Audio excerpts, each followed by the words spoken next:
buddy. Let me know when you're ready. Look at him. I'm just going. I know. See, that's why he's our IT person. Where's your t-shirt? Look, where's your t-shirt on? But one thing I've noticed, and we need to talk about this, and I want to see rules moving forward on anything, is the homeless population. Since I've been here, I'm going, hey, it's hot. They're on the ground. Why are they on the ground? Why we don't have any cooling stations or cooling locations? Do we have them? Do we need more? How can we get the government to do it? I already went up to UG. It was like, hey, which one of y'all need to talk to? Because we can't have our homeless, and there are some solutions. So is anybody working on homelessness in the room? Anyone? I'm not, but I want to figure out who to connect with, because it's something that's very important to me as someone who has experienced homelessness in all the seasons. So, Okay. And nobody has to be working on it, but we do need to be figuring something out. Well, I just know that I go to Neighbors Alliance meetings, and they have 3 different policies that they're pushing the UG to take on to improve the houseless situation, And who including did you shelters. say that was? Neighbors Alliance. Neighbors Alliance. KCK Neighbors Alliance. Churches United for Justice, just had a big meeting about 2 months ago where I think they got $2 million, confirmed from the UG that they were gonna work on a homeless facility.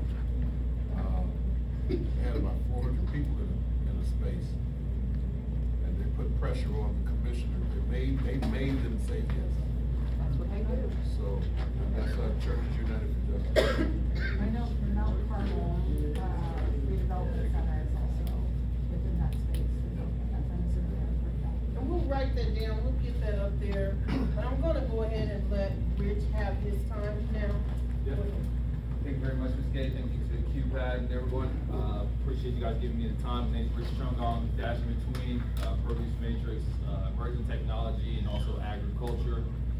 One of the things that got me into the space, without me going too far into my background, played professional football overseas for a couple years in Europe, and then was always a video game kid, which is my connection to the technology space. A lot of kids nowadays, they play Fortnite in all these different spaces.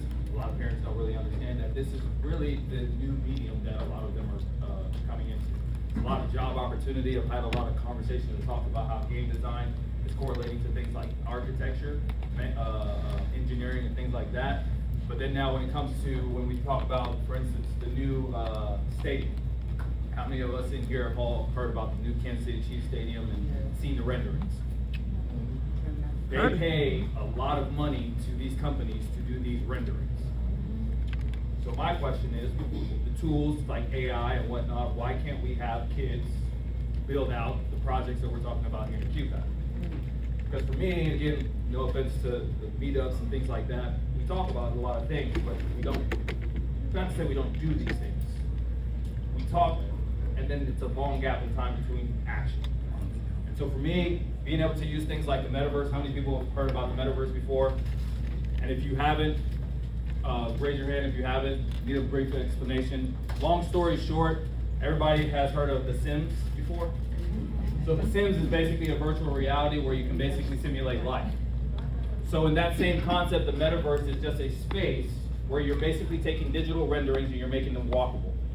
So for in this case, and I'll show here, is that how could we be able to talk about the things that we're talking about in the QPAD and be able to make it to where somebody could be able to walk through it? How could somebody be able to use AI and AI avatars and be able to talk to Ms. Cade, Boston Daniels team? Because now it's just skin and bones that we're just having them talk to.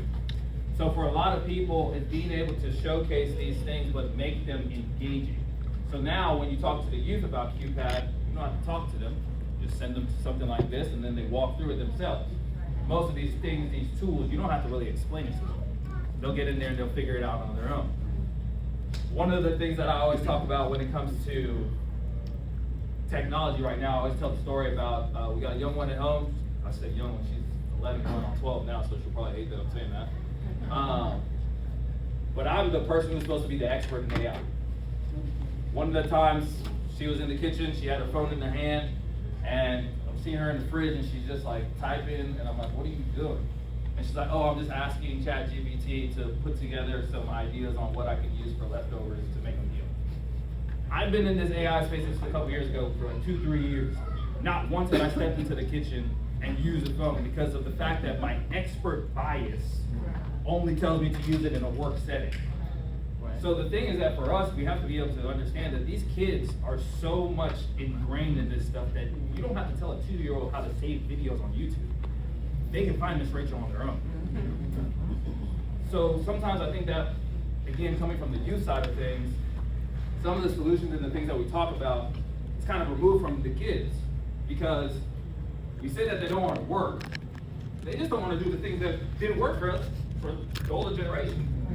When you can tell a kid that sees their age mate or somebody close to them making millions of dollars on YouTube opening toys, how are you going to tell me to go to sport? NIL is something in sports space that I'm envious of. We have young kids signing 6-figure deals. But because of the fact that financial literacy isn't talked about in the home, what's the first thing they do? I'm gonna buy my mom a house. I'm gonna buy a car, buy a wristwatch. Not understanding that, how can I be able to come into my community and become the LeBron James and be able to say, hey, you know what? My favorite chicken spot, sponsor. When I score a touchdown, I show up with it on my shirt. Those are the kind of conversations that we need to have with the youth, because for us, it's not that they don't want to work, they just don't want to do the old ways. And so for us, again, like I said, one of the things that, my partner back there, Cerise Hall, we hit the ground running. You can ask for permission, you can have these conversations, or you can just do it. World Cup came and went. One of the things that we talked about was like, how do we get people involved? What we start doing? We just started doing it. We had a tournament a couple weeks ago, over 200 kids, 17 teams. Nobody told us that we could do it. We didn't ask for permission or anything of the sort, we just started doing it. Next minute, Mayor Q's out there. We didn't ask for permission. So a lot of the things that we're talking about today, solution-wise and whatnot, and I'll get more into this, but I just wanted to kind of just chime in, is that we don't really need permission from anybody, if I'm gonna be honest. This is why I love technology, is because now with AI, things that I could have got, that most people would have gate kept away from me, I can ask this. Simple. You want expertise in law or math, or right here.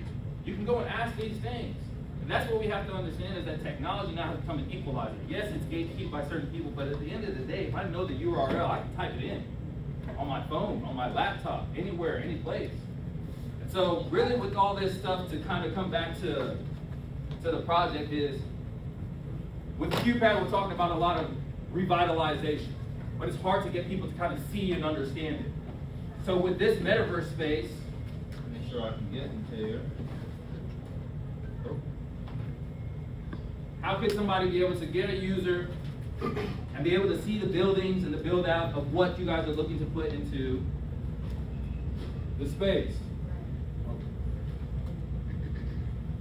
So now you can be able to go to different locations inside of the city. So this is how people would travel through QPAD. People walking around. So now these could be NPCs. So anybody know what an NPC is? Non-playable character. In this case now it's basically AI. So in this case, that person that's walking on the street, let's say it's Ms. Daniels. I walk up to Ms. Daniels and I say, tell me about Boston Daniels Project. What is it? Ms. Daniels isn't there, but our AI representation talks about it. Tide in the data center space. How can we have a digital representation of Tide to talk about the benefits in that space? Right? All we're simply doing is, how can we be able to make it accessible for somebody that's not only just here, but in a whole nother country? The internet is a global space. It's a global playground. The metaverse can just be able to speed up that process. And how can you go to investors and be able to showcase to them, hey, we have an idea for a $2 billion idea. You could wait to try and get the $2 billion, or you could build out something that showcases what you guys are trying to do and make it walkable to give somebody the understanding of, this is how the walk from the park to the school would feel like. This is how a sidewalk, heritage trail, this is how it will look like and feel when we add the lights and all the different type of things that we want to do. Most of the things that we're talking about from a large scale takes a lot of capital. And capital in this community, this is why I got so much interested into the whole Bitcoin and cryptocurrency space, it's community capital. At the end of the day, the currency of the community is what makes people move. Because right now, traditional finance is your worst enemy. I'm going to be honest. I was somebody that was defunded by my bank. Basically, long story short, my bank closed my bank account, no rhyme or reason, middle of the night. That's it. Major bank. I don't know if I'm being on a recording, but US Bank. Closed my bank account overnight. This is my business account. I still gotta pay bills. This is a couple years ago during the holidays. So now, they closed my bank account, they sent my check to the wrong address, and basically the whole month of December, I had to basically figure out how I'm gonna get gifts, take care of all the things I need to do. They didn't care. The only thing that I had at that time, Bitcoin. Because it's money that I fully hold and understand. So now, education is another piece, because most of what I just said probably just went over most people's heads. But it's just currency that you have access to. And so when you hear things like cryptocurrency, it's just the community that use their dollars, no different from if Black Wall Street back in the day said, hey, you know what, we don't want dollars in here, we're gonna use this currency. How can you create a currency inside of the Quindaro that somebody can be able to go from place to place and be able to redeem those things? Hey, I came out and I helped QPAD, this is my currency, no different from a voucher. I can go and redeem it at these set businesses. These are things that you can be able to showcase inside this digital twin. A lot of times you'll hear digital twins, digital twins, digital twins, digital renderings. Again, populists, again, I don't want to misquote, they get paid a pretty penny to give you drawings. Ladies and gentlemen, you can't walk it, you can't talk to it. What I want to do is with these kind of projects that we always want to try to showcase and get outside investment, is how can somebody just walk into it? How can you be able to take something like this and put it directly into Fortnite? We have some Fortnite games that we came out with as well too. How can the QPAD be in a Fortnite game to where now we can be able to tell the history of Quindaro in a whole different way that people look at, oh, I didn't know that about Quindaro. How many people around here get told something new about Quindaro that they never knew? And a lot of people have lived here. Again, when I got told, again, the history, my family's from Cameroon, Africa, so I didn't really know the history of KCK. But when I got told the stuff about the Quindaro ruins and how people had to cross the river to come over here and all this other stuff, the first thing I thought is, we need to be able to walk through that. Because now when I tell somebody that the history, I can either tell you or I can show you. Or you can walk through it on your own. Because what would be more powerful than you having to sneak through at nighttime, cross the Quindaro ruins, finding safe haven and understanding the process of what they really went through. Because now we're in a space that we don't have to talk about it anymore. Go experience it yourself. Now you're moving into spaces of virtual reality, augmented reality, and those different type of things. So I'll showcase, because I know I've kind of done a little more talking than kind of showing stuff. If anybody has any questions as well too, you guys are free to ask any questions that you may have as well too. So over here you have different, what we call in this space called the Digizen. The Digizen is basically a digital replica of any person that would want to be created in the space. So if you can think of a historical person, let's say Martin Luther King, Malcolm X, Boston Daniels, in this case, how can you be able to take those things and then now you just train each one of them, and then you just be able to come in here and have a conversation with them? It's as simple as you can talk to them via typing. So let's see. So I'll press enter to type. Tell me about this city. So hopefully technology works, because you know how technology is when you try to do demos. But right now you don't have the sound connected, but you would basically get all the information that you would need. I have a question. Yes, ma'am. Is this going to be something that people would have to come to get, or would it be accessible, like if somebody went to a library or something? It would be accessible simply through, you can do QR codes, so you can put little posters around the city, they would scan it, they could be able to get it onto their phone. You You could have it to where there's just a link. Anybody that has access to the link, they'd be able to just type it in and make it accessible. That's the main reason why the digital space is that how can it be accessible to somebody not only in Wyandotte, but maybe somebody's visiting. We just had the World Cup here. One of my visions at the time, again, so we were talking about this forever ago. My vision is we need a digital version of Kansas City.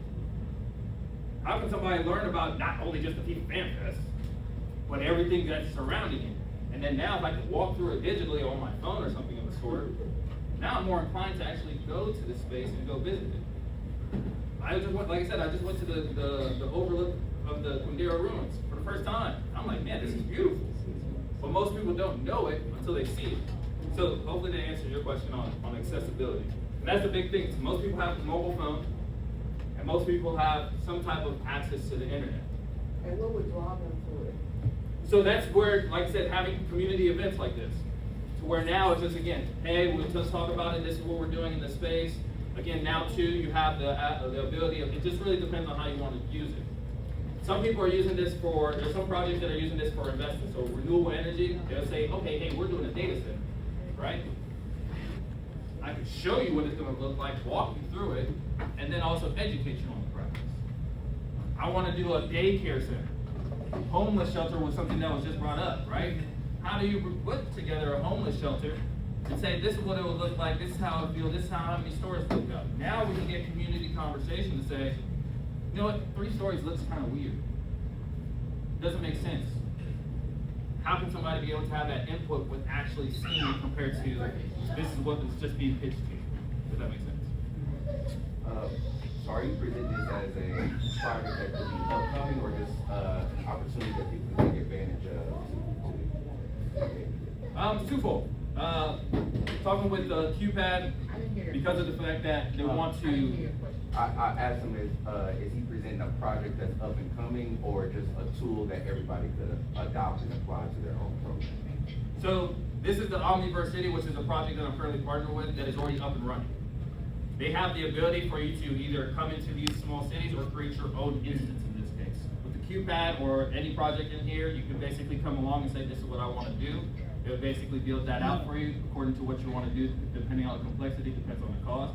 But more or less, it's open to anybody that wants to do this. This is one of the things, initiative-wise, that we wanted to bring into the space. Because again, when it comes to a lot of resources and things like revitalization, you're talking millions of dollars. Especially in this community, it's hard to come by. Whereas now, how can I be able to give this to an investor or walk them through it a lot easier to say, hey, if you give us $25 million, this is what we plan to do with it. Because if I'm gonna be honest, and again, I'm not usually in those rooms, they're not getting anything as immersive as these things. Most of them are just getting, hey, this is gonna be a YouTube video of a 3D rendering, and we're gonna walk you through it. And they get $25 million. Me, I think that's crazy, but that's just because I'm also kind of biased because I'm a video game kid. I'm like, I think GTA, this is a full scale city. Why don't we have a rendering of Kansas City, both past and present? Now you can be able to showcase those things and educate as well too. Is there an educational component to this? Because That's why I was very speaking on. the next thing that I hear, and I fully believe that all of us should be trying to go here. Yeah. I fully believe that we should try to be on the front end of these precipices as opposed to always coming back 10 years after, right? Yeah. However, no buts, because buts means I'm negating all of that before. However, how are we going to educate 90% of our communities that really only know how to use computers with emails, Yep. with Facebook or Instagram or YouTube, that have no idea around how this type of mechanism works? Yeah. How to engage in it properly. I mean, I think that's some of the things that we miss when we're talking about this, that we're not thinking about the steps we need to get here. Yeah. The last few years has really been me learning that is, as great as this technology is, for me to walk into Johnson County and talk about this, like, hey, we're gonna do it. But I come here, there's pushback because of the fact that, just as we mentioned, people use technology in a very basic form. So most of what I usually try to do is I try to break it down to where somebody, again, most people understand the sense, some semblance. It's me trying to have a conversation first, and also other educators, because I'm not one of the only people in this emerging tech space. We have to meet our people where they're at. Specifically, the older generation, the kids is more just exposing them to it. Because most kids, like I said, I work with Therese, she's brought me in for just AI workshops, we did AI agents. They understand now, it's like, oh, okay, this is just the things that we talk to on the video games. So it's not as far as an education for them, but with our older generation, it's how can they be able to understand in a practical sense? Because you're not gonna say, after a workday, you're probably not gonna go here. But you're gonna be honest, like, the average adult is not probably gonna go in here. But for an entrepreneur that's going into real estate or building or developing and those different type of things, how can I be able to partner with somebody that can help me understand this? Because as well, somebody mentioned it before, is that you can't do everything. This is like a whole nother lane that as a real estate person. What I hear when you're saying that too, is the opportunity for those of us who are organizers to recognize that there's cross-organizational things that can happen, right? Yes. That it's multi-generational. Yep. It's multi-sectored in its educational levels. Like, I am not a techie, and I understand the system though, right? And as a person that's in between, I'm not young, but I'm not old. What are the ways in which we can all learn from one another? Because as a veteran educator, what I'm scared of, kudos to your daughter being able to put that ChatGPT and say, what can I do for this meal? I'm also clear about half of them came right. Yep. And thinking just because they can put something in ChatGPT that it needs to be published. You don't learn it. You know what I mean? And so what are the ways in which we can effectively in our communities, because we are so behind, do all of these types of advancements socially, educationally, academically, a lot of different things. My mind is bursting right now. Rich, let me address that. Dr. Diana Clemens is probably the revolutionary person to answer your question on that. She's been in the metaverse and the integration of headsets in metaverse to the point to where she has been contracted to work most rural counties, especially that's CLEMONS. She's in the Kansas City USB 500 school district, has done extensive work with Crystal, with our mayor on this particular thing. Most rural counties through workforce development, I'm talking welding, HVAC, surgical tech, everything. They're using Rich's basic metaverse, but they're using headsets for the immersive quality. So you're actually dealing with a body, you got these headsets on, you know, you got your handles, and you're actually doing surgery. You're actually doing a building. So the integration using software as a solution, SaaS, to answer your question more directly, the integration of SaaS will take you any road that your money can get you to. But the integration to what Rich has here is the headsets, because it gives you the heavy contract. Like the virtual reality. Yes, the heavy, the augmented and the virtual reality. And you know, you could, whatever your money can afford, it can take you down whatever road you want to get to. So that's where the workforce development is, the integration of the headset. And then you have the immersive, to where you have the technical globe. Like you said, you walking through the ruins, this whole room can be converted to the ruins, and then you have these agents or what the characters that walk through. It could be Malcolm X on this wall, Harriet Tubman on this wall, and then you get that immersive experience. So it's whatever you can afford through headsets, global technology, but what Rich is presenting is the basics of where you start in the SaaS, software as a solution. Yep. Then we got one here. Well, what I was gonna say is, basically, I was gonna touch on that, yes. My company just bought the headsets for the USB 500 to do that, and all that career exploration is happening in those headsets. But going back to the purpose of this meeting is the collaboration piece. I know y'all probably getting tired of me saying it, because I think I done stood up and said it 3 times so far. But that's what this room is for. So we, as all these different organizations and silos work together, we can get that information out. Vernon Center does a program with our senior citizens on technology. They teach a class every week to those senior citizens, and it's a different group every Wednesday, right? So that information just can get to them with no problem, and that training can go there. We just need to come together from our different silos and put some little pieces together to work together and quit working in our silos. So, real quick, let me explain why we came together about this. Is because we see an opportunity for QPAD to have a virtual community where investors can see us. They can see us for real. We can walk in there with this virtual community and get investments. We can walk in this virtual community and historically, we can build out when we do the community center, the Peace and Urban Arts Center, the part of the museum can host these type of things. The way we're gonna get to learning this is by using it. So one of the first things that Rich and I have talked about is the hackathon, where we're working with you to help us build this out in order for, and then architects. We have architects in the room. Where'd she go? Oh, there she is. And others who can help build out. But we're telling you where we're moving to. This is where we're moving to, okay? Because we're listening to you guys and we're listening to what's coming. So we have to be prepared for it. So if that explains how, and so our first effort is to do a hackathon and start building this out, but we can only do it with you because we're gonna be putting it in there, what you're doing, okay? I don't wanna rehash what was already said. So, my name is Shelley Coulter. I'm with what am I with? Groundworks. NRG now.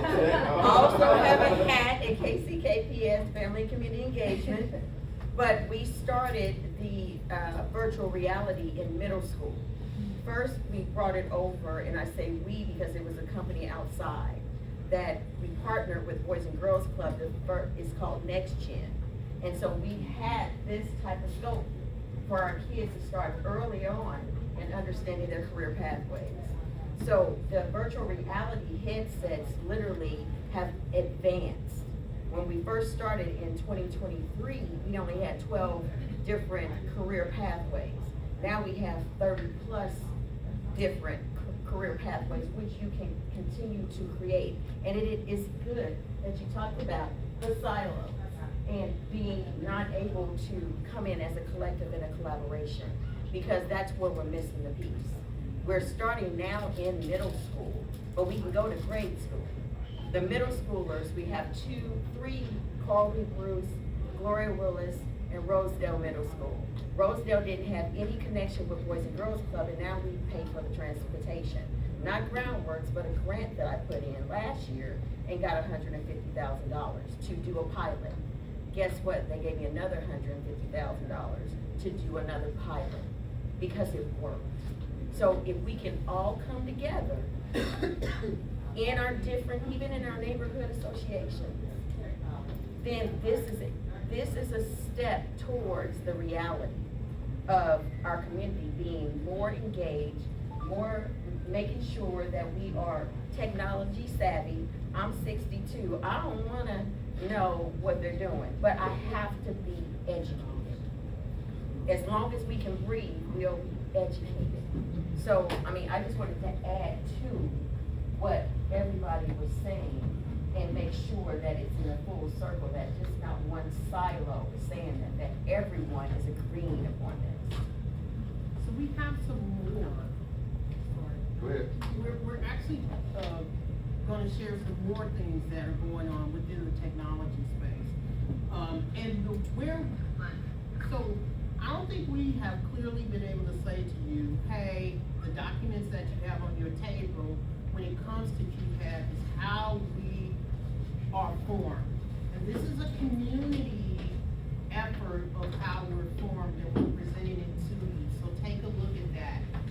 Community is at the top. It's an upside down situation, triangle, but the community is at the top, okay? And everything else supports the community. One thing that when you're a Peace and Arts District, we're just administratively handling whatever you guys are telling us that needs to be done.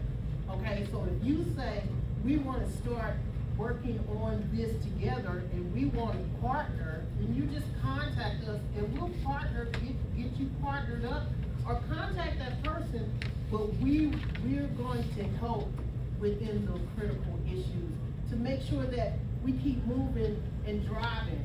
moving and driving, that's what my job is, with Gateway Regional Council and Boston Daniels and QPAC. I'm a pusher. I'm gonna help you find the information, I'm gonna help you find the gap, I'm gonna help you, understand your space, and I'm gonna help you educate yourself on how to be better, okay? But another thing that we're doing is Karen has already, we're working with a team of interns, all over the nation who have come together to do a community first act for our organization, for our community. On this act, we're gonna show you a map that we're putting up, which identifies all neighborhood organizations, all NDRs, all communities throughout the Northwest community, okay? And in that map, you will have the ability to click on, touch it, and click on, and find out what's going on in that community. It's gonna provide information that you're saying you need more. So we've gathered the information that we've gotten from previous community engagements, and we put that forward to this team for them to come back. We're gonna beta test it with you guys, everybody in the community, to see if this is what we're needing. We're looking at making sure that it is culturally conscious, meaning that it can adapt to other languages. We're making sure that we are informing people of events and things like that. But these are the requests that people have said. If there's gonna be a committee meeting around things, then that's what we're gonna be doing. So those are two of the technologies that we're bringing forward for the community. Karen, did you wanna say anything about it? No, keep going, you're doing well. Keep going. We only have a little minute. So, so the other movements that we're doing, Craig, would you like to? Yeah, Okay. I just thoughts on decision making. I think that, one, I think we all aware that we live in a system that's been going on for quite some time. And I think in so many instances, I've heard how we are trying to bump the system a little bit. But then also on the other side, we have to recognize that we do have to leverage the system, because I don't know if anybody got dollars in here, but at some point, we're gonna have to have large dollars to do the things that we're doing. And so to do that, I feel like that we need to recognize how decisions are actually being made for us that we don't know. One, there's an entity called the Mid-American Regional Council. They survey our city, our zip codes through the census data. How many people in here actually take the census? How many people know that your programs fully take the census 100%? And so that gap of data that does not come through the census, that is what Mid-American Regional Council is using for their data and their research. And with that data and research, that is where the Greater Kansas City Chamber goes, that is where the state goes, that is where the foundations go, to be able to get their data to be able to submit for federal grants and so forth and so on. And so one of those things that they do is called the Centralized Economic Development Plan. And that is a 10-year plan on how our city is gonna grow when it comes to aging, when it comes to environmentals, and they already can see how our population is gonna be. And then other programs use that data, and that is how they start mapping out what their impacts are gonna be. If we are not aligning ourselves with that plan, we are gonna be doing all of this for naught. And we have to understand, even within those things that are up there, those are probably can be combined in 4 different or 5 different sectors that I think Boston Daniels need to be aware of. So then as we need to do health work or family work, it goes up under human services, and we're building out that structure. So then that way we can speak to those things that's gonna allow us to be able to have the information and the resources that we need. The same thing with the UG. You have to go there with data, you have to go there with the impact in order to do it. If we're just doing it off of feelings, then it's gonna be hard for us to get things moved. And so I think for me, it's like, as we think about these things that we're doing, how are we sectoring them in a way that is compatible to other data sets of how people are measuring things, and then we'll be able to speak the same language that everybody else is. I also think, Craig, that we should look at that there are other census projects that are very intentionally include us, like the Black Census Project, because people they don't trust giving their information to the United States. But that's the thing about that though, is the Black Census does not get the government data, does not get the government resources. So we can pour all of our data into one thing, but if that one thing is not getting the resources. And I'm saying having a parallel. I agree, oh, yeah, agree, yeah, I agree. Well, one thing we definitely know is we definitely need data. We need data from this community. So we need to talk about how that looks and how we get that information. I know that we're challenged with, and most of you probably are, we're challenged with people answering the questions and sending back the forms and things like that, like even today. That's why I keep on saying, fill out the survey, fill out the survey. It makes a difference to the grants that we write and the grants that other people write. So when you go to their meetings, fill out their surveys, so that we can start pulling in our own data around our own people, so that we'll know what's going on in real time. So we host a meeting every month, the third Friday of every month at 6 p.m. online and sometimes in person. So I want you to be there. We have another person who wants to do an announcement in the back with the Vernon Center 2.0. All right, so my name is Rosalind, and I am actually trying to pull this up on the screen as well. Thank you. So, we actually, the Vernon Center is located at 3436 North. So we are located at 3436 North 27th Street. It's basically on the grounds of the Twin Barrel Underground Railroad. And in the Vernon Center, they have daily programming that takes place for the senior citizens. The Adopt 2.0 program is rolled out there. And so what the Adopt 2.0 program is, the Department of Commerce has granted us money, like resources, to basically bridge the technological divide. And so I have put these flyers out on the table for you guys to go back to your community events and explain to the persons that are there that they need to apply to become part of the program. We contact them, schedule them so that they can come to classes. What the classes do is allow for you to have access to an iPad. It's a loaner program. The loaner program right now is scheduled to go from September the 30th of this year. We fully expect that it's going to be extended. However, with government, things have happened. So we have several devices that we're responsible for passing out. At this point, we have run into some resistance within the community because people don't trust the process. For those who have come through our program, we have 90% satisfaction. They understand that this is a device that they can use in their daily lives, and basically it helps them to be able to book those doctor's appointments or keep track of dates that they have on a daily basis. So my job as the lead trainer is to educate people. I have them come in, they complete a survey, and they tell me how they need to be able to, how they can be assisted, what training they need. A lot of them just want basic understanding of how to use an iPad. How do we transfer our information from our phone to something that I can actually read? We have people who are learning disabled, they have disabilities. We help them to be able to use the technology that's out there. We connect them to resources in the community. So we run the classes right now. They're running every Wednesday and Friday. They run from 1 to 3 and then from 4 to 6. Classes are contingent upon enrollment, so you know the government's not going to pay us if we only have 2 people in class. So our class is subject to be canceled on Fridays, but generally we hold our classes.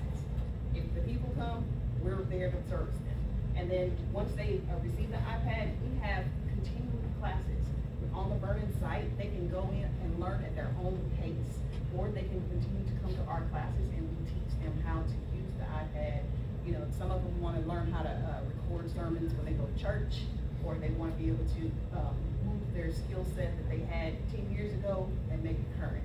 So that's our job with the Burden Center. And so I just ask for you all to be, conscious of that in your, churches or community, programming. Make sure to let them know that this program is out there. If we, the government has trusted us with this project, and we're trying to make sure that we push these resources out into the community. And again, the resources are provided to us. We collect the data for them so that we can say there is a need. But if we're not able to take the money that they've already trusted us and put it into the community, what happens next, right? It goes back. And then the next time they're looking at the communities, Wyandotte County, Johnson County, we're not using our money, so they're gonna say Wyandotte County doesn't need it. Okay? That's all I wanted to, So what is it? actually, this program, we're servicing and, targeting seniors.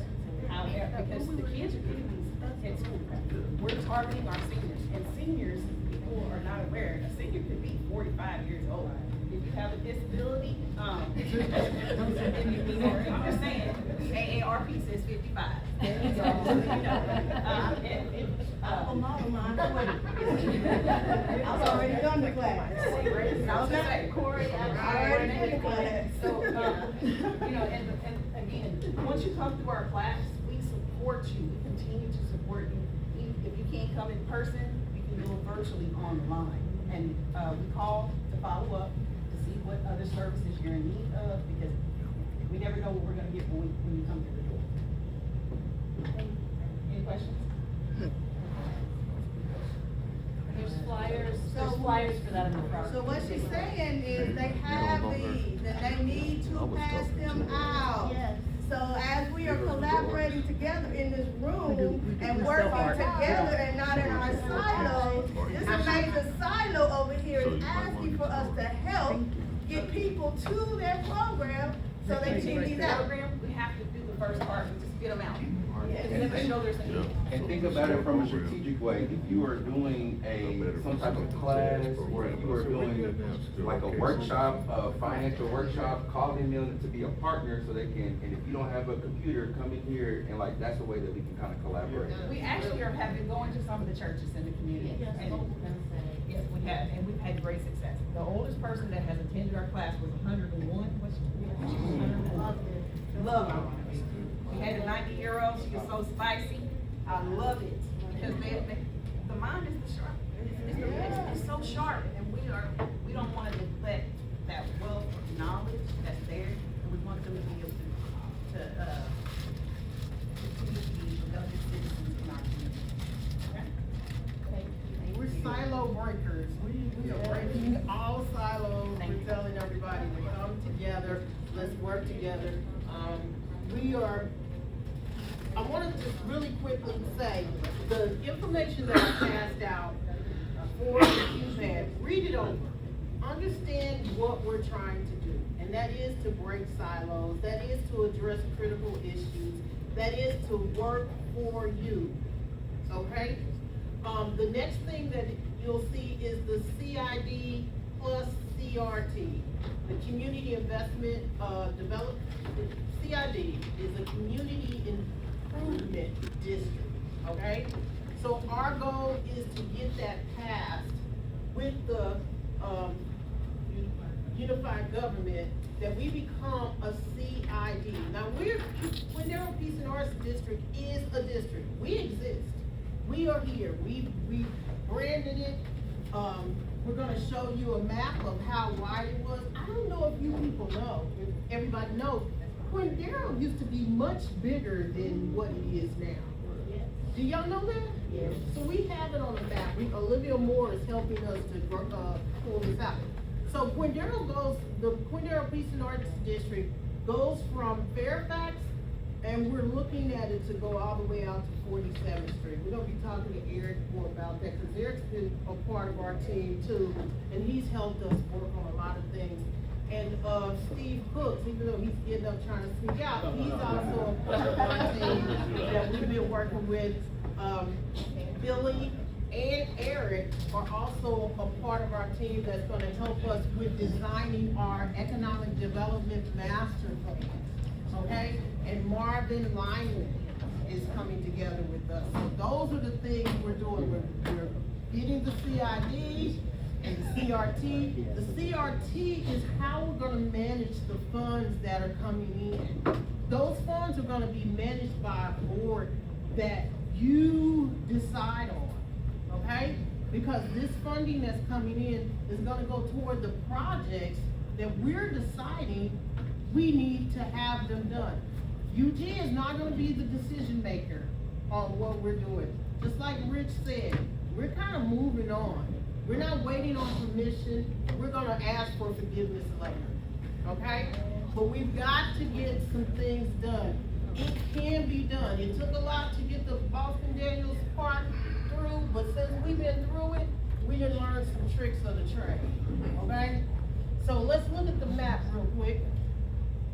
Yeah, so I'll explain this a little bit. Olivia Moore is the one that pulled this together, so I feel bad taking away her ability to talk about this, but essentially, this is built just to show the different layers of different, like, I guess, breakdown of groups and incentives and things that are impacting this area. This is not built out fully, so please, this is something this is the first iteration and we're growing, so this is not trying to show who's not included on this yet. This is just an invitation to view and then we can add to it.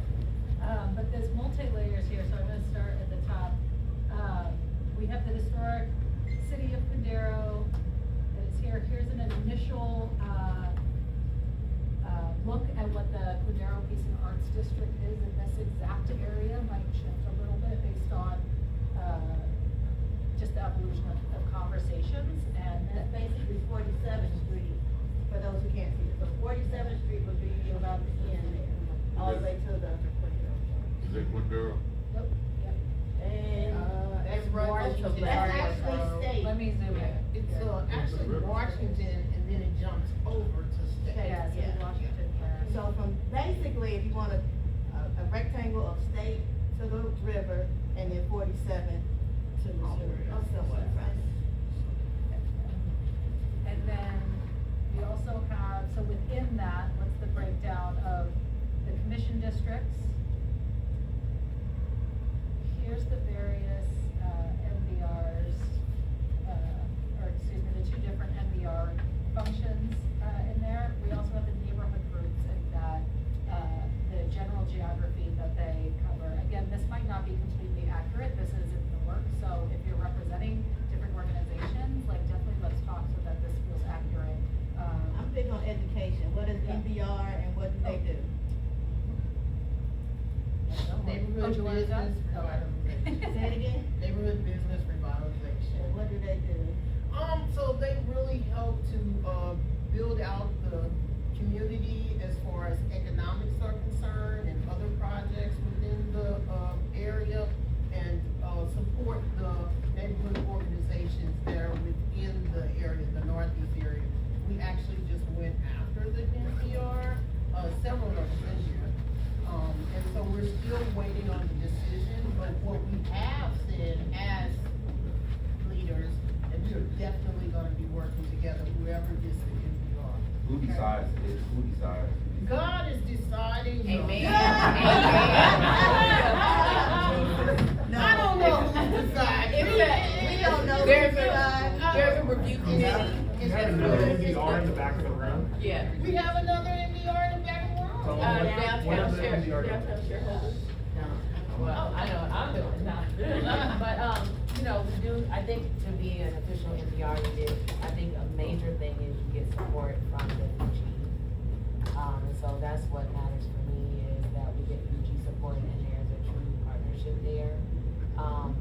So that's what's been important for me to make sure that I have this tied to UG support, financial support, where as far as resources support, and so to be officially an NPR, I think that's the biggest part for me, because you can be a group and you can be a community, and you can have all these ideas, but then where do you go to get resources, alignment, tie-in, stuff like that, and make sure that the UG is on board and supporting our plans and giving us resources. And so you're a step above just being a community group that's organizing.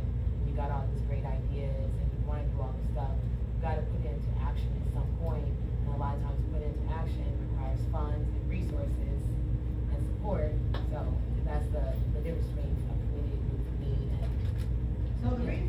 say that is because I want everybody in this room to understand that those MBRs are out there and they exist. And if you don't know who they are as community organizations, you need to find out who they are, because you need to make them accountable as well, because they are the lifeline to the UG, as she said. Okay? So I just wanna go back to my language a little bit of what I was talking about earlier. We can't posture ourselves as if we can't ask for permission if the way that we get things done is through the MBR and the resources that's coming through to the UG. So I'm trying to figure out, like, how do we create that balance? One, I do understand, like, we gotta make things happen for ourselves, but it sounds like the way to make things happen for ourselves is to partner with the UG. Yes and no. I think both can be true. Yes. I think you diversify your options. Okay, so diversify your financial options, right? Well, diversify your partnership options as well. Partnerships who have money. Or resources, or, you know, or leadership or power, or, you know, whatever it is that you're looking. All of that is connected to money. There is no way that you can redevelop a home. Right, without money. Without money. Yes. Right? I agree with you, but I think that, I'm going back to my statement, that's why QPAD is here, because if we all come together to put the, because maybe I don't have the funds, and you have the funds. I ain't got no money. I'm just.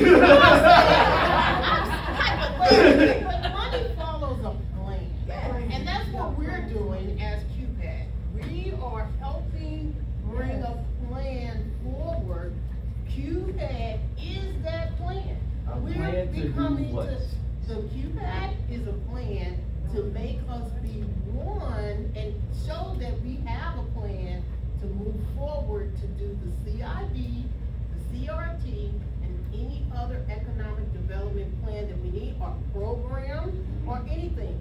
Because Karen has the ability to go up and all the time, even before MBR. We know that we gotta go talk to them about certain things.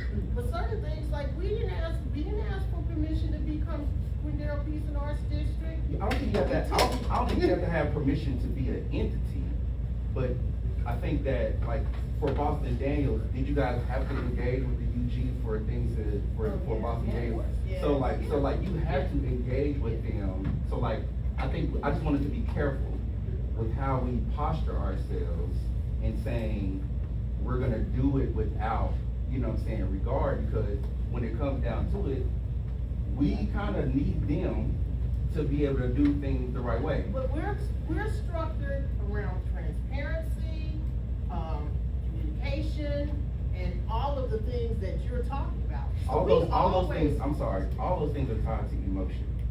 When you are talking about economic development, those are governmental terms, and so they have to be tied to the system. I just wanted. Well, I'm just coming to you from the standpoint, we have to take a stance. And our stance is, we're gonna be transparent with them. Like, we go to UG for everything. I talk to them about everything. Do we work together on everything? No. We give them a chance to do what they're gonna do, but we believe them the first time. There are other avenues of the economic resources that we can go after. This right here, a district, we can go after investors as long as we have a economic plan and a master plan and how we're gonna do it. And Those we can go investors have after- to talk to the UG. If you, Eric is prime example of the Midtown Station. Eric, I'm sorry. My name is Bennett, and I ain't in it. I love you to death. But Eric is a huge, everybody knows who Eric is. Everybody in this room believes in Eric, right?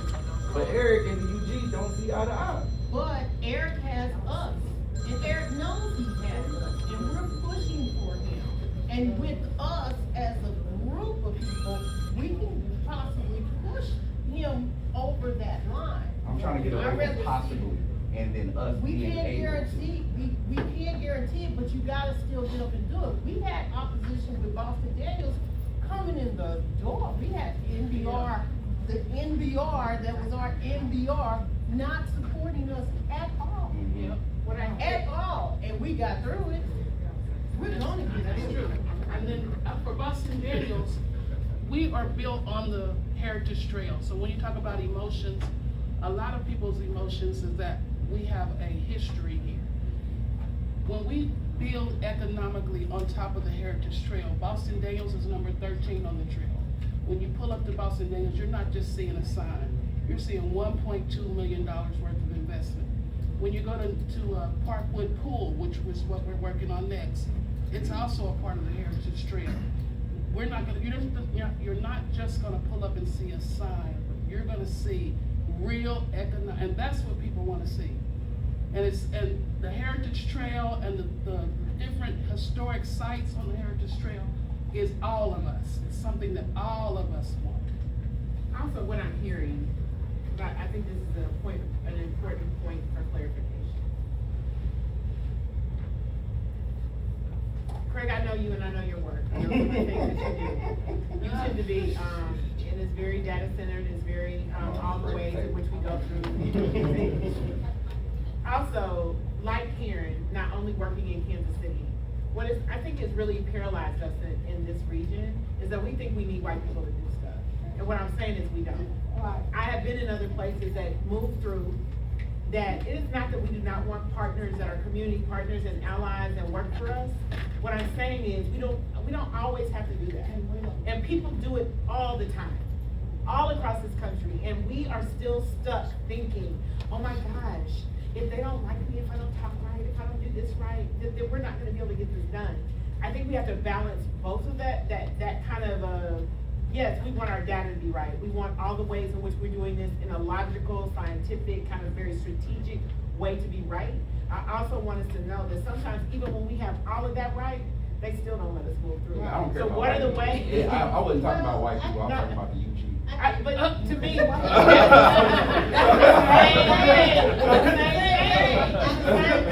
and that's what I'm saying, because it's not only, when I say white people, I'm not talking about you. I'm talking about this demographic, right? And I'm talking about this system. And I'm talking about ways in which oftentimes black people and other marginalized people support these systems.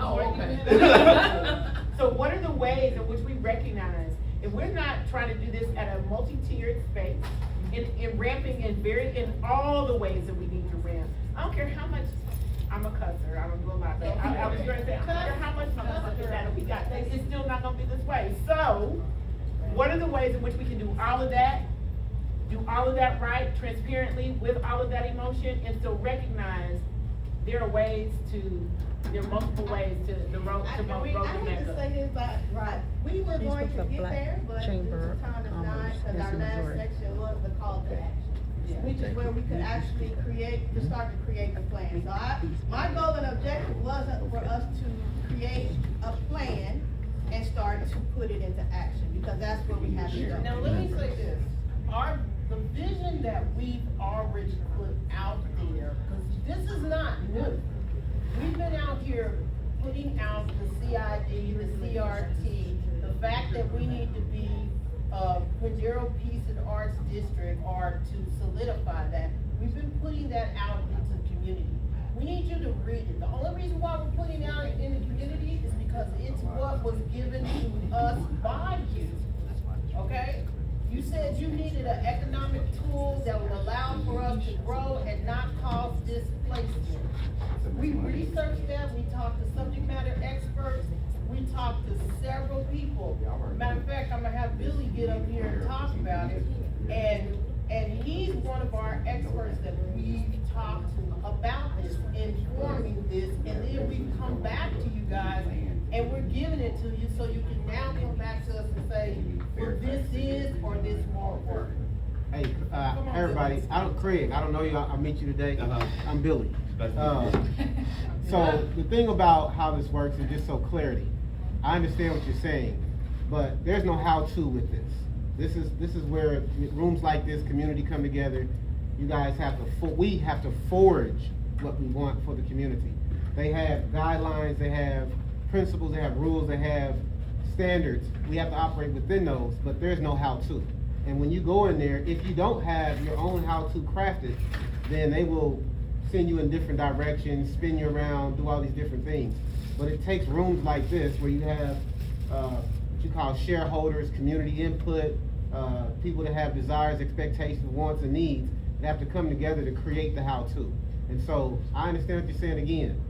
the processes, the how they require it, this and that, yes, they are the dictators of structure, but you have to create your own kind of how-to of how you want to see your community.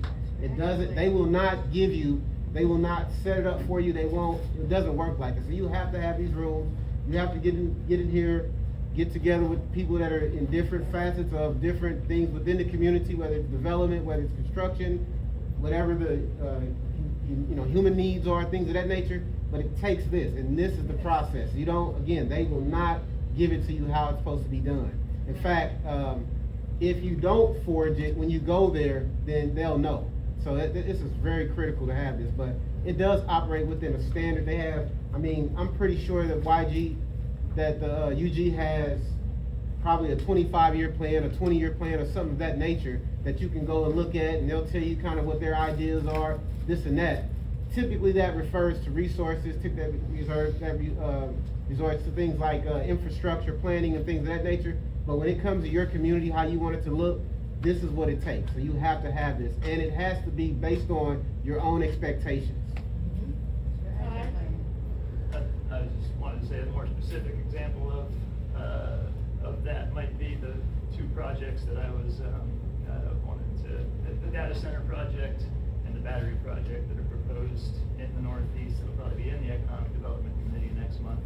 And the question to ask, when those are coming in, they're doing so much harm that we need to just say no to them. But after that, how much leverage, how much control of it, and where does the money that we can get out of them to allow them to have the conditional use permit passed in the Economic Development Committee, where's that money gonna go? Oh, well, now it can go here, because this is here, but that kind of leverage, is something that the data center projects those projects are kind of running out on the need to organize beforehand. I completely understand that. 3 years ago, for the centralized economic development plan, critical materials and batteries was a part of the plan that was supposed to happen this year. So it makes sense that your projects went through because they were already aware of those industries coming down. That's how those plans work. And I agree with you that we have to come up with our own plan for our neighborhood. But like you said, there are standards and policies that they set that we have to set them in. Those standards and policies have language and ways that you have to approach them. And if we are saying we're gonna build this and we're not formulating into the way that allows them to do so, if I am the commissioner and I agree that the UG plan for Quindaro needs to be like this, and then Quindaro comes to me with a plan that is completely opposite of what I created, you're not including my input, and y'all the ones who voted for me. So there has to be some type of relationship or a Switzerland of some sort where we all can come in and say, yes, we both understand each perspectives. Yes, we both have two different plans. How do we meet together? If one person comes in there and says, I'm not gonna move off of what I did, then nothing is going to happen. And that's all I'm trying to say. Yeah, and so let me explain that real quick, because we're not doing that. We're going in, and if we're working with the councilmen and the commissioners to say, what are the regulations? We look at the regulations. The only time we want to change it is if it's not equitable, if it's not sustainable, then we talk to them about that. We don't just go in, oh, we taking it in mind. No, it's etiquette to this. And that was my first piece though, because the only thing that I'm saying is we have to be careful how we posture ourselves. If we say we're gonna come up with our own plan or we're gonna do it without anybody else, we all can know what that really means, but somebody who's only here for half of the meeting, when they leave, they can go out and say, that group don't care what the UG got going on. So all I'm saying is let's be mindful of the language that we use when we say we're gonna do something so that we can be aware of what those impacts will be. I'm not saying that QPAD is not gonna do it, I'm not saying that Groundworks is not gonna do it, I'm just saying, let's just be mindful, that's it. Oh, go ahead, Eric. Yes, first off, loved ones, I apologize for being late. I fully intended to be here all day. I'll tell you in just a second why I wasn't here, because I want everybody to leave knowing this. Y'all know I can get long-winded, so I'm gonna try to do this in 2 minutes. As being a candidate, it's been nice. They only give me 2 minutes, and I gotta cram a lot of stuff in. So first off, let me back up. Thank you, Ms. Sherry, Ms. Karen Daniels, Corey, the QPAD team, the work that you all have been doing and everybody in this room has been doing to bring us all together. Like, let's just take a moment. Let's take a moment to recognize that. Because you've already built the coalition. I remember seeing your first QPAD document had 50 folks' names on it. Even some folks that are influential like Matt right here had signed up to say, I support this project, so you've done that. Step one was the proof of concept to get Boston Daniels done. That is the community infrastructure that now exists. That park is beautiful, it's amazing, it's accessible. You did, to Craig's point, have to work through the UG, Angel Ferrara, Parks and Rec to get that funded and everything, but you guys stuck to it and you did it. Now though, the area around it, what happens next, right? And I think obviously there are times when I feel like this government will help us out just enough to then gentrify us out of our own neighborhoods. Now that that beautiful infrastructure is there, my comment to Karen was, you need to go grab all of those land bank lots. You need to be thinking about, so I think the next step is the Boston Daniels, the center. To Craig's point, we do need to go capitalize that. You're both right in the sense that there are things that we can do without permission. We shouldn't look at it as permission. This is our government, it's supposed to work for us. So maybe that's the nomenclature change, that we don't look at this as permission. But everybody in this room is doing something that doesn't require approval or a cosign from the UG. From Commissioner Howard, mowing lawns, Tamara and I were out there doing, Pastor Roberson was with us, we're doing community cleanups. There's a ton of stuff that we can do without needing anybody's anything, right? Then you do get to that level though, where you need a land bank lot. You gotta go through Judd and Sutton. If you're in our case, you mentioned Indian Springs. We need a whole lot of things there. The issue that we have is until we unite as a community like you're doing in this room, and we go to this government together, and to Craig's point say, we have a plan, we have a pro forma, we've identified where capital might come from.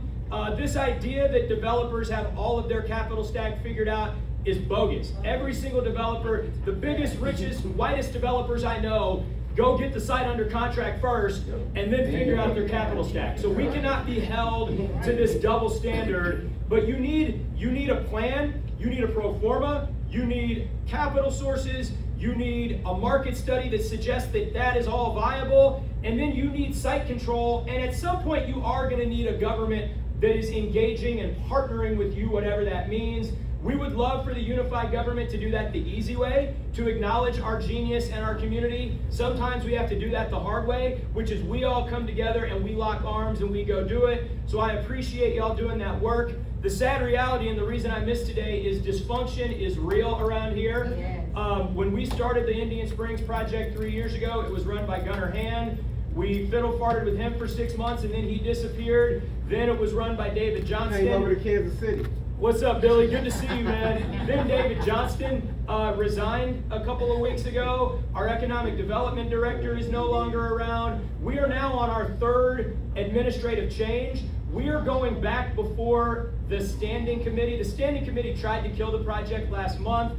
We are going back before that standing committee on Monday night. I do not want to be the boy that cried wolf, so I do not want all of you to come to that meeting. Here's what I would ask. Alan Howes, the county administrator, has told me that that is going to be a perfunctory scheduling meeting.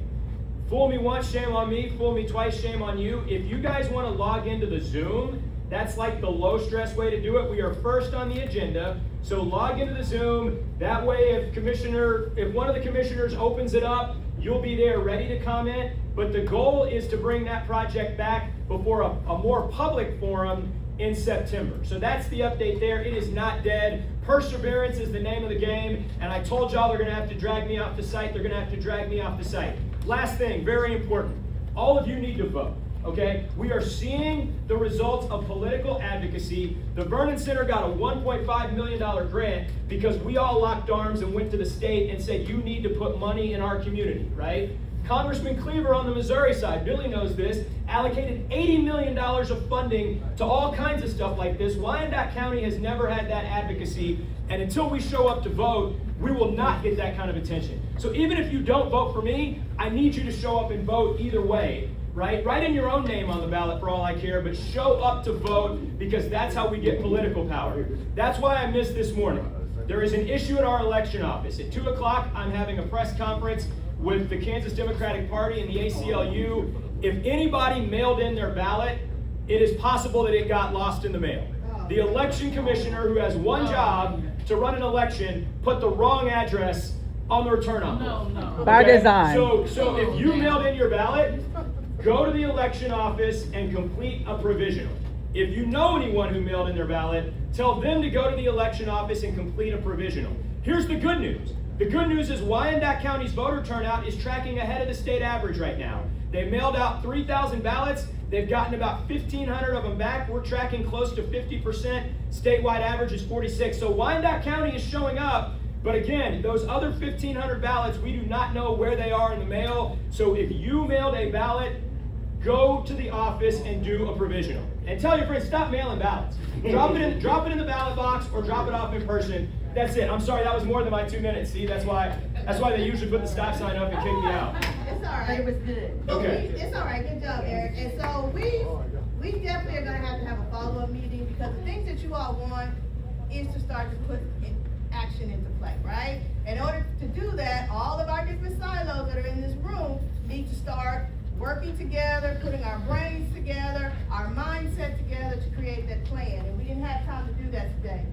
But we will build the shared community action agenda, because we want to move forward with what you all say our community needs, right? If it's the data centers and figuring out how to stop those and do whatever, that's it. But we want us all to come together collaboratively, pick our top 3 topics or priorities and create that plan and move forward with that. So then we have an army behind our top 3 priorities. That goes back to what Mr. Craig was saying. We're not necessarily trying to get around the policy and all that stuff, but we have to organize and we have to focus and prioritize on some things and take baby steps. Like when she wanted to get that park done, she focused wholeheartedly on that park. Now the park's done, so we're gonna take another step and move over to Parkwood. You can't accomplish everything all at once, y'all. But if we come together all together and focus on a few topics one at a time, we can go in and, excuse my language, kick some ass. And that was 7 years. Right. Well, we're not gonna talk about that. We're gonna move faster than 7 years. But 7 years is a completion, right?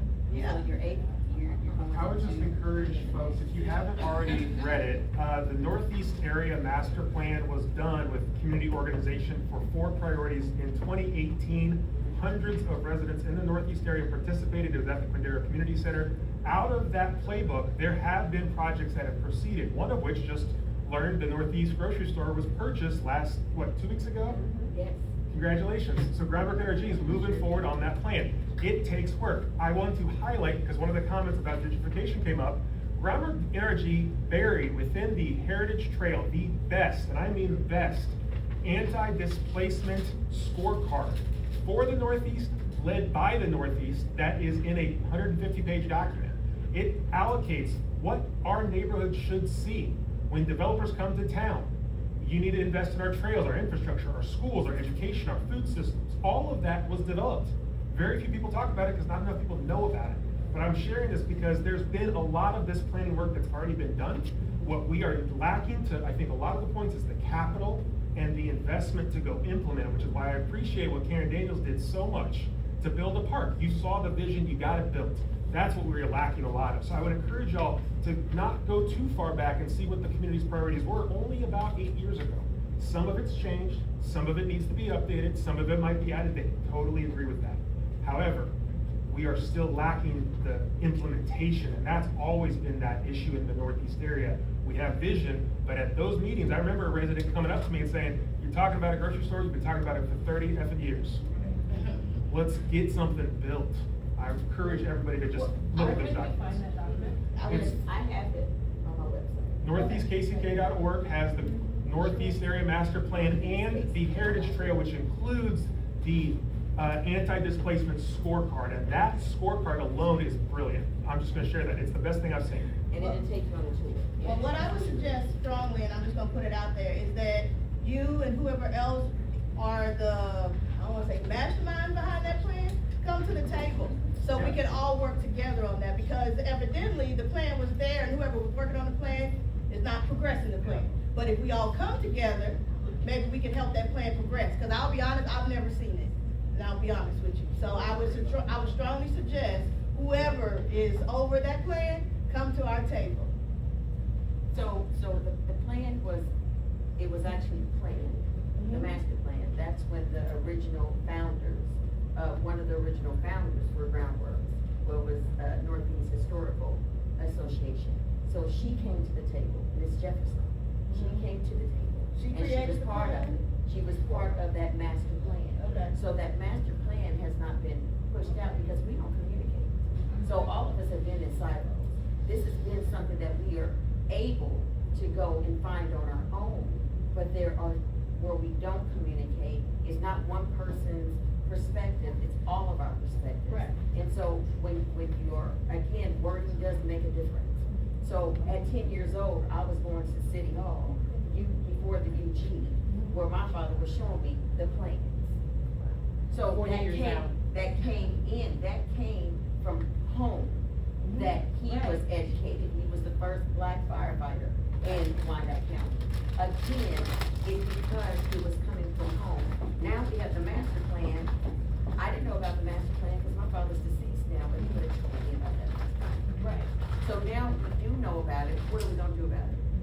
So that's why I said what I said. Yeah, but I understand that, but we also have to look at how people are receiving us. At the UG, it's all about trust. It's about who they know, okay, and I get it. But also, how do we change that narrative? We can continue to talk about its wording, it's the way we present ourselves, but again, there are things that we need, and in spaces like this, we got a lot of voices.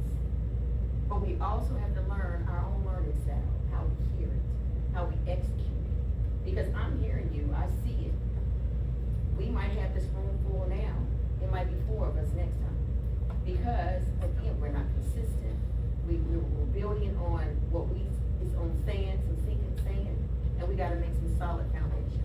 So, I get what we're saying here, I wanna be a part of it. I'm new, I'm 9 weeks in, y'all, but I am a lifetimer of Wyandotte County. I'm embedded, born, raised. And so I wanna be educated, but again, the delivery of our messages and how we present ourselves is gonna make a difference. Regardless if it's the UG, I'm an organic grower. So that means that when I get social capital in, that I hang on to them, because wherever I go, they're gonna invest. I can't continue to lean on grants. I gotta make sure that it's organically and sustainable. So that's it, I'm sorry. I just wanted to make clear, I hear you. Can I say something real quick? Yeah. I really want people to understand, we've been doing this For a long time. a long time. But QPAD has been in existence for 2 years. You guys developed it.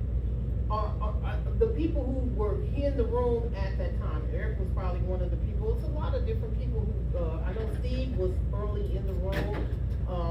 And so we just kept having meetings. We were always constantly one person would show up. Here, one person, here's the information, what are your thoughts? We didn't care how many people came in the room, but we have been consistently hosting meetings for the last 2 years. Matt and them have been consistently hosting meetings. We invited y'all because y'all are the leaders of the people that are out here, y'all are consistently meeting with, so we're asking you, hey, how are we doing? How are you doing? How can we help? How can we join together? We're definitely gonna be working with, the young man that just left to do research. I'm bad with names, Craig.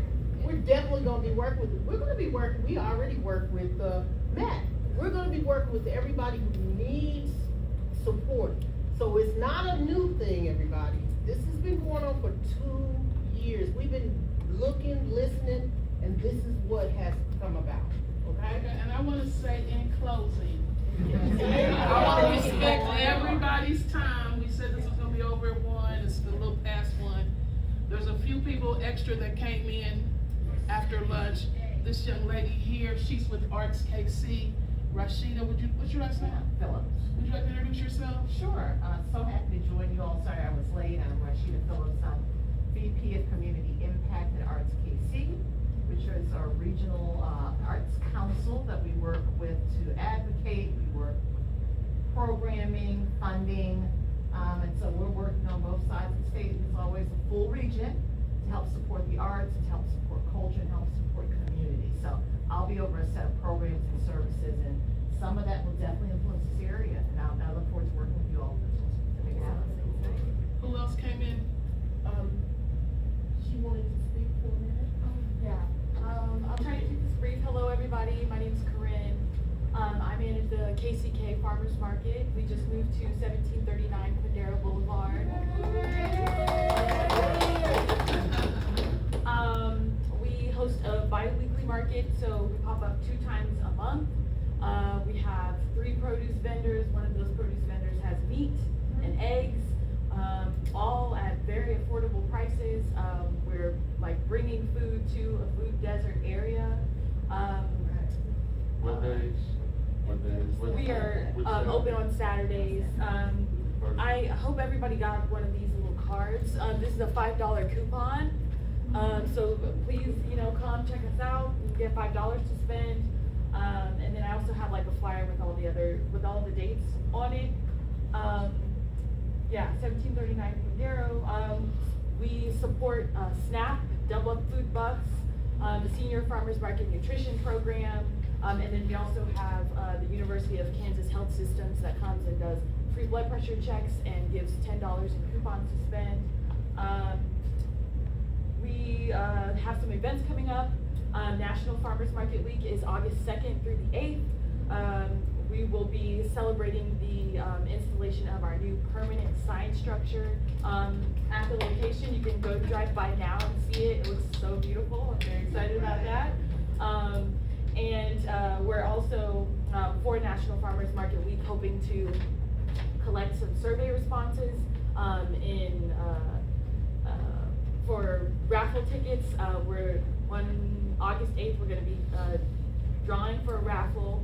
To get a raffle entry, we're accepting survey responses. The survey will help us to get the community's input. So hopefully we can make some improvements to the location of our market. We want to get the parking lot repaved. We want to add some shading structures, some seating, and just make it a third space for people to come and enjoy even when we're not there. On August 21st, we're having our Art and Ag Fest. That is a Friday, and it will be hosted with the Third Friday Art Walk that happens. So we'll be there. We'll have an art auction. So we'll have art displayed that is along the themes with that which sustains us.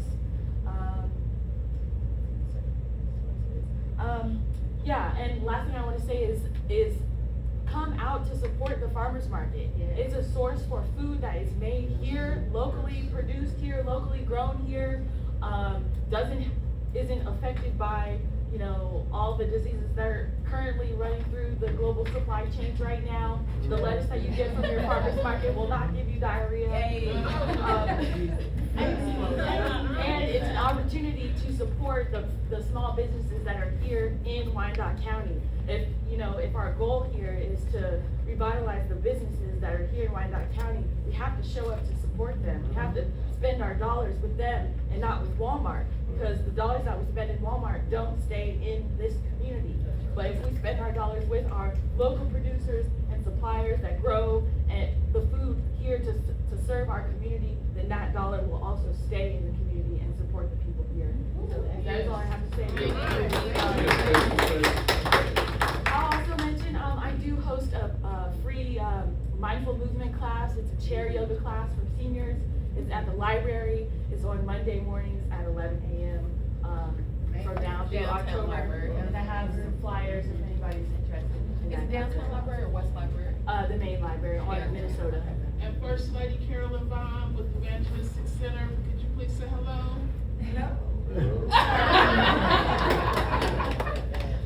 And Matt is here, he spoke, but yes, brother-in-law Bernard, he has what do you say? One quick thing, I want to piggyback what you said. I think our messaging is important, right? And you get more bees with honey than you do with vinegar. There are times when people, because this is such an emotional issue, and I'm willing to give them candor, there are times when that comes across as hostile. I think, to your point, we should leave this, and Matt and I, we talked about this when Mayor Watson was elected. Our mantra, it's a new day in KCK. This administration, this government now works for us. We are united, we are uplifting each other, we are expecting good things to happen in this community. You know, those types of messages. Here's the last thing I want to leave you with. The most important role in this government is open right this second, okay? Everyone should be engaged. It's not the mayor, it's not the commission, it's not the staff. The only person who actually interfaces those things is the county administrator, and we have an interim county administrator right now. Over the next 6 months, there will be a new county administrator selected or appointed. Make sure you follow that process, okay? Encourage your commissioners. That's a decades level job. If we bring in someone with the right mentality, the right mindset, we could go fix BPU, we could fix UG, we could fix all of that. Conversely, if that person has the wrong mindset, they sell BPU, they give the chiefs our money, and it goes wrong. So I think it is key that we all make sure that we are engaged in that. Okay, I'm sorry, Ms. Karen, back to you. Can your campaign manager please say hello? Oh, hi, I'm Melissa. I'm Eric's oldest daughter. And campaign manager? And campaign manager. And you're doing an excellent job. Did you want to say something, Bernard? One thing I forgot to mention is if you are available on August the 8th at 9 a.m., we're partnering with Mayor Watson to do an opportunity walk down Minnesota. There's a lot of vacant buildings down Minnesota that can be filled with thriving small businesses, pop-ups, etc. And then there are some small businesses on Minnesota. We want to stop in and celebrate and appreciate them and bring awareness to them. So take a walk with us on August 8th, 9 a.m. We'll start at the main library, 9 a.m. And so that is on our Downtown Shareholders social media, LinkedIn, Instagram, and Facebook. Thank you for introducing me, Karen, but I am also here because of I Care KC, which is a foundation that is geared toward youth, especially underserved and their families as well. And we are located right across from Boston Dance Park, 2210 North 8th Street, which is the community complex. And right now we are trying our best to do get funding, and so that we can get the building up to par, so that we can open it up for our programming for teens and youth and their families. But the building can house, I mean, it has so much potential for a lot of other community-based, so that's why I'm here. And I know Mayor Watson had mentioned, that we have a problem with homeless teens. And if we can find we need a facility that can house homeless teens. So that's an issue that people might want to address. Yes, Bernard, brother Love? Yes, my name is Bernard Love, and in listening to everybody, there's one thing that I would just like to express. We all in this room may understand the rules and how to play the game. But in order for us to be successful as a community, we're going to have to educate those that are not in this room about the rules of the game. And not think that, hey, the only rule is what you're going to give them. And even if you want something given to you, you still have to understand the rules about how to get it. And I think that's our biggest shortcoming. We don't have an apparatus to educate the community, to educate the links in the chain, if you will. Okay, thank you. So let me let you guys know what Boston Daniels doing before you leave. Our next event is August 29th. We're hosting a gala for Ed Dwight, the first Black astronaut, who is a famous sculptor now, and he's doing the life-size monument of Boston Daniels. And so we're excited about that. We want to honor him, and we hope that you all can buy tickets. You can buy your ticket on Eventbrite, but we will send follow-up information to everyone that attended on your emails. We'll email everyone. So, And you also a record of Bishop Ward. I'm sorry? And he's a graduate of Bishop Ward. He was a great, see, we need you there. I wrote a whole article on him in 2015. Oh, The proudest moment of my life. So put that on our calendars, Saturday, August 29th. What time? 6 p.m. How do we sign up? We're gonna send you an email, but Okay. it's gonna be on Eventbrite. Okay. Check it on Eventbrite. Thank you. Thank you, everybody, for attending, we love you. Don't forget the survey. I got some completed here. And NAACP is having their Freedom Fund Day for October 3rd. And I ran out some of my cards, but they hasn't. I'm so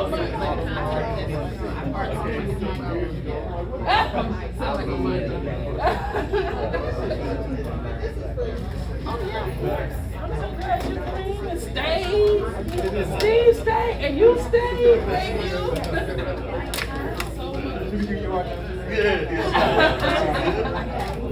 This is my sister. How you doing? I'm good, brother. How are you? Good, okay. So I know your grandson there. Cameron? Yeah, so Cameron, so my daughter's going here, she's signing your case. Ken, I'm gonna head out. She's soccer. Absolutely. And I know all the kids are signing your case. Couple from my guys, And then Missouri. So congratulations on that. Thank you, yes, but we want to make sure he gets what he needs to get that degree. My daughter will be able to. That's good. I'm glad to see more of us.